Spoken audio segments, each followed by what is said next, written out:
is coming to New Jersey's capital city, or has it already come?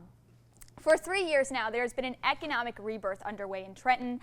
And today, Governor Christie came straight to the construction sites to say even more is on the way. So today I'm here to tell you we want to bring more private investment like this to Trenton.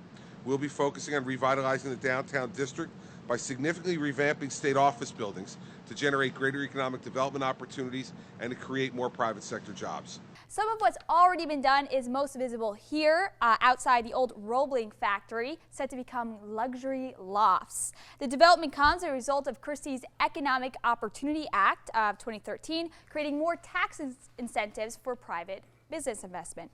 The Economic Development Authority has spent $69.8 million in Trenton, and private investment is about $107 million on those projects. Today, Governor Christie announced another $3.6 million for 2 new construction projects, one being a new taxation office, and the other will be here, the redevelopment of agriculture and health buildings. This project will represent a reduction of more than 27% of total square footage of state office space, but more importantly, will create an opportunity for private investment and save taxpayers money. There'll be the creation of 100 new permanent jobs, and then on top of that, nearly 2,000 construction jobs. Did anybody ask him and draw the comparison to what happened in Camden? Right, so in Camden, they did a very similar thing. They bought up some of the old buildings. They built out these luxury apartments and lofts. And now I don't know the actual stats on it, but I'm pretty sure it's not completely full, and Camden has not come back, and it's been tens of millions of taxpayer dollars thrown down into Camden. Now, the crime situation's getting better, stat-wise. You still have these horrific stories, but did anybody draw the comparison? Like, is this just window dressing? Governor Christie said, look at what's happening in Camden.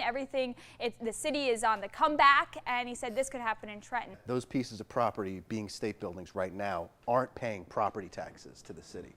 So it will be a small economic lift to the city of Trenton to get those buildings back on the tax rolls. That's a good thing, but maybe it would be better if they were demolished to make room for single-family homes. The trouble which is, would contribute more to the city's tax. they were actually a lot more alive for. They shot 129 right down through there 30 years ago. If they hadn't wrecked Chambersburg, you'd still have a viable economic engine right there. But we need to stop with these exaggerations, saying that anytime there's a construction, it's going to create thousands of jobs for the entire community. It takes a lot more than that to stimulate an economy and to get people back to work. Just putting up a new empty building without tenants in Trenton, join the club. There are plenty of other buildings like that.